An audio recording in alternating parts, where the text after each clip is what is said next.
Hariom. Knowledge plus channel में हम आपका स्वागत करते हैं। आज हरिओम अनमोल वचन की ये क्लास नंबर 11 है। जैसा कि अनमोल वचन की हर क्लास में विचारों के माध्यम से आपको हम प्रेरित करने का प्रयास करते हैं कि आप इस संसार के मोह से बाहर निकले। आज की टॉक का उद्देश्य हमारा है मोह को भंग करना। बाकी टॉक किस दिशा में जाएगी ये हमें पता नहीं, लेकिन हम अपने विचारों से उस टॉक को जिस दिशा में भगवान ले जाएगा उस दिशा में चलेगी। फिर भी हमारा उद्देश्य ये है कि हम इस टॉक में आपको मोह भंग करने के बारे में बताएं। स्टोरी के माध्यम से, ड्रामा के माध्यम से, अपनी आवाज़ की पिच को अप डाउन के माध्यम से आपको डरा के धमका के हमने आपको मोटिवेट करना है कि यू शुड बी। आपको इस बात का मोह छोड़ना ही होगा कि जो चीज़ भगवान ने आपको दी है, क्योंकि आज की टॉक का मोटो है कि मोक्ष प्राप्त करना। If somebody want to meet God, अगर आप भगवान से मिलना चाहते हैं तो आज आपकी ये टॉक आपके लिए। हरिओम अनमोल वचन की ये टॉक आपके लिए है। मोह भंग करने के तरीके बताएंगे कि कैसे आप मोह भंग करें। इस संसार में कोई व्यक्ति भी अगर मोह भंग करने की टेक्निक को समझेगा तो ही वो इस संसार में भगवान से मिलने की बात कर सकता है, क्योंकि ये बड़ा रहस्य की बात हम बताने जा रहे हैं यहाँ पे कि मोह को भंग करना। इस संसार में जब व्यक्ति आता है तो ये शरीर भी आपका नहीं है, लेकिन इस शरीर से सबसे पहले वो मोह करता है। बच्चा बड़ा होता है तो उसको इस बात का अहंकार होता है कि ये शरीर उसका है, लेकिन शरीर उसका नहीं है। लेकिन माँ बाप बड़े खुश होते हैं उसको ये आइडेंटिफाई करने के लिए कि ये शरीर तेरा है, इसका केयर करने की रिस्पॉन्सिबिलिटी तेरी है, ये शरीर हमारा नहीं है। लेकिन ये शरीर भी दिया गया है भगवान की कृपा से, माता पिता की कृपा से ये शरीर आपको मिला, और भगवान नेचर की कृपा से इस शरीर को बाय डिफ़ॉल्ट सॉफ्ट स्किल की मदद से ग्रो करवाने की परमिशन नेचर ने दे दी। कि नेचर कहती है कि आपको खाना पीना सोना है। मैं शरीर को ऑटोमेटिक, छोटा सा शरीर होता है और ये 5 फुट का, कोई 5 फुट 7 इंच का, कोई 6 फुट का शरीर बन जाता है। फिर ये शरीर जब बड़ा होता है तो हर चीज़ को इकट्ठा करना चाहता है। चीज़ों को इकट्ठा करने की जो पॉलिसी है बच्चा माँ बाप से सीखता है। माँ बाप जो संस्कार बच्चे को देते हैं वही बच्चा सीखता है। अगर माँ बाप कहें शुरू से ही कि ये शरीर जो है भगवान से मिला है, इस शरीर की उपयोगिता का लाभ लेना है, ये शरीर किराए का है, लेकिन माँ बाप कभी नहीं कहते कि शरीर किराए का है। माँ बाप कहते हैं ये शरीर तो तेरा है, और शरीर तेरा है और टेक केयरिंग तूने करनी। बच्चा कहता है कोई बात नहीं, मैं जवान हूँ। बच्चा जब जवान होता है तो अपने शरीर की टेक केयरिंग आसानी से कर सकता है। लेकिन हम भूल जाते हैं कि जब हमारा अंतिम समय आएगा तो इस शरीर ने ही हमारा साथ छोड़ना है। इस शरीर के मोह से तो हमें बाहर बाद में निकलेंगे, पहले हम सामान के मोह में पड़े हुए। व्यक्ति के मन में ये भ्रम है कि मेरे पास कार है, बंगला है, स्कूटर है, इस संसार के किसी व्यक्ति की मुझे ज़रूरत नहीं, ना तो मुझे परिवार की ज़रूरत है।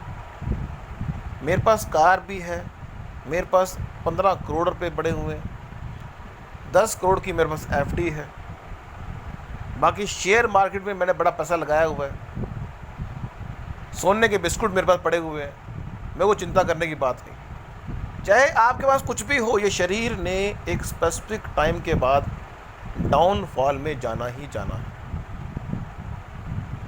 आप चाहे जोर लगा लें, शरीर डाउनफॉल में जाएगा। और अगर आपके भाग्य में मौत एक्सीडेंट के माध्यम से है तो एक्सीडेंट होगा, अगर आपकी मौत बिस्तर पे है तो बिस्तर पे होगी। लेकिन ये बात अच्छी तरह से हर व्यक्ति को समझ आ जानी चाहिए।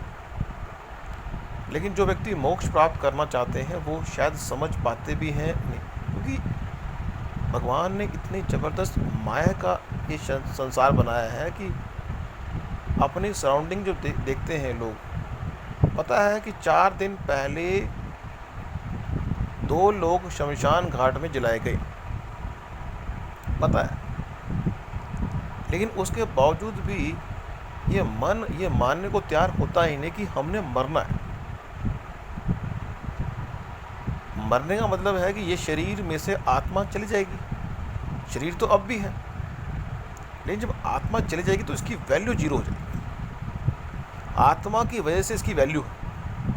मीन्स हमारे पास कुछ भी नहीं है, ये शरीर भी हमारा नहीं है। हम हाथ उठा पाते हैं तो बड़ी कृपा है। लेकिन जीवन के अंतिम पड़ाव में जब व्यक्ति मृत्यु के पास होता है तो वो अपने शरीर भी साथ छोड़ देगा। मीन्स शरीर में हड्डी मांस का साथ छोड़ देती है।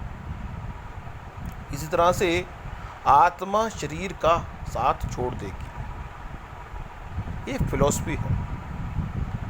इसलिए ये बताने का उद्देश्य है कि व्यक्ति कहता है कि ये मेरा, ये मेरा, ये मेरा। किसी ने किसी से पूछा कि तेरा क्या है?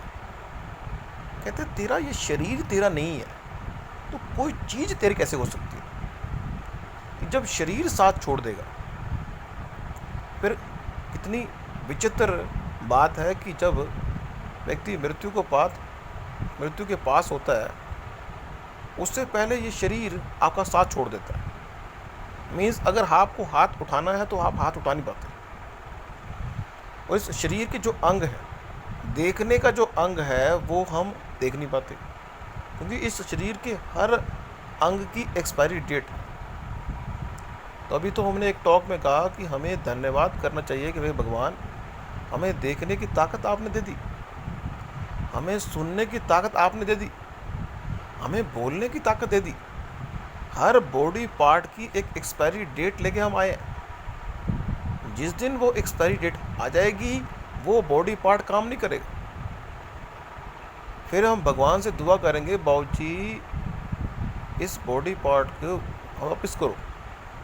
भगवान कहेंगे कि आपने इस बॉडी पार्ट का एक्स्ट्रा यूज़ कर लिया, आपको ये बॉडी पार्ट किराए का दिया गया था, आपने इसका किराया नहीं दिया, या फिर आपने इसकी उपयोगिता का लाभ नहीं लिया, तो वो गलती आपकी है। तो कहने का पर्पज़ ये है कि व्यक्ति इस भ्रम में होता है कि मैं इस शरीर से बहुत कुछ कर लूँगा। मतलब ये तो हमने इतना क्लोज शरीर पे ले आए, शरीर तक व्यक्ति पहुंचता ही नहीं।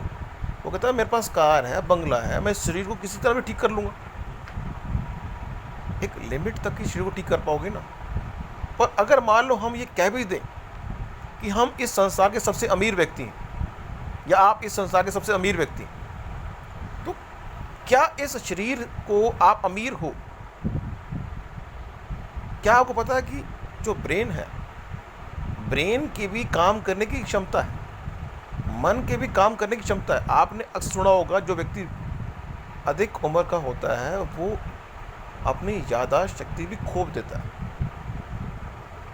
वो कहता है अपने ही घर में बैठा हुआ है व्यक्ति, जब व्यक्ति बूढ़ा हो जाता है तो वो अपने ही घर में बैठा हुआ है और लोगों को कहता है कि अब अपने घर चलो। अपने बेटे और बहू को कहता है कि अब घर चलो। बेटा और बहू कहते हैं हम घर में तो हैं, तो बेटा और बहू उसको चक्कर लगा के लाते हैं दोबारा से घर में। थोड़ी देर में पता नहीं उसकी कॉन्शियस क्या होती है कि वो दोबारा कहता है बेटा घर चलो। तो कहने का पर्पज़ ये है कि आपकी अगर कॉन्शियस ही चली गई तो इस शरीर का क्या करोगे? मतलब अगर आपका माइंड में जो प्रोग्रामिंग हुई है वो ही चली गई अगर, तो इस शरीर के होने का क्या फ़ायदा? तो क्या कर लोगे? कुछ भी नहीं। इसलिए हम आपको हरिओम नॉलेज प्लस के माध्यम से बताना चाहते हैं, तो कृपा करके अपने शरीर का मोह भी त्यागना होता है, अपने जो रिलेटिव हैं उनका मोह भी त्यागना होता है। इनको अगर त्यागेंगे तो ठीक रहेगा। अब इसका मतलब ये नहीं है कि अगर 15-20 साल अगर आप कॉन्शियस रूप से इस शरीर का ध्यान रख सकते हैं, आप ध्यान रखें और अभी से आप त्याग दें। आपको जो धर्म से युक्त एक्टिविटी करनी है वो करें, क्योंकि ये शरीर हमारे साथ जो अंतिम क्षण तक जाएगा वो शरीर में जो सांस है वो जाएंगे। लेकिन अगर किसी व्यक्ति की सांस तो आ रही है, शरीर भी ठीक है, लेकिन उसकी ब्रेन की जो कॉन्शियसनेस है वो चली गई, तो वो क्या किसी हालत में भी भगवान का नाम ले पाएगा? नहीं ले पाएगा। इसलिए ये बात भी बड़ी इंपॉर्टेंट है कि जो व्यक्ति मोक्ष प्राप्त करना चाहते हैं उन पे हम फोकस कर रहे हैं कि वो चाहे मेडिटेशन करें, चाहे मंत्र साधना करें, जो भी करना है। अगर आपकी उम्र 50 साल है तो 10 साल, अगर आपकी उम्र 55 साल है तो मान लो हम 80 साल की उम्र मानते हैं, अगर आपकी उम्र 60 साल है तो अभी से गुरु means you should be quit from this world and ध्यान लगाना, मेडिटेशन करना, ये काम करना शुरू कर दें। क्योंकि हरिओम नॉलेज प्लस के माध्यम से हम ये बता दें कि इस संसार में कोई भी कर्म अगर आपका ए कैटेगरी का होगा तो उसका फल आपको इसी जन्म में मिलेगा। यदि कोई भी कर्म अगर आपके बी कैटेगरी का होगा तो उसका नहीं, अगर ए कैटेगरी का होगा तो वो आपका इनाम उसको इस जन्म में मिले ना मिले अगले में मिलेगा। बी कैटेगरी का होगा तो आपको इस जन्म में मिलेगा, और अगर सी कैटेगरी का होगा तो आपको जल्दी मिल जाएगा। लेकिन कई बार क्या होता है, जो रास्ता होता है लंबा, जो रास्ता होता है लंबा यात्रियों को थका देता है। जो रास्ता होता है लंबा यात्रियों को थका देता है, लेकिन यात्री थकने के बाद जो आराम महसूस करते हैं उसका आनंद ही कुछ और होता है। मीन्स किसी भी चीज़ को प्राप्त करने का अगर लॉन्ग रास्ता आपने चूज कर लिया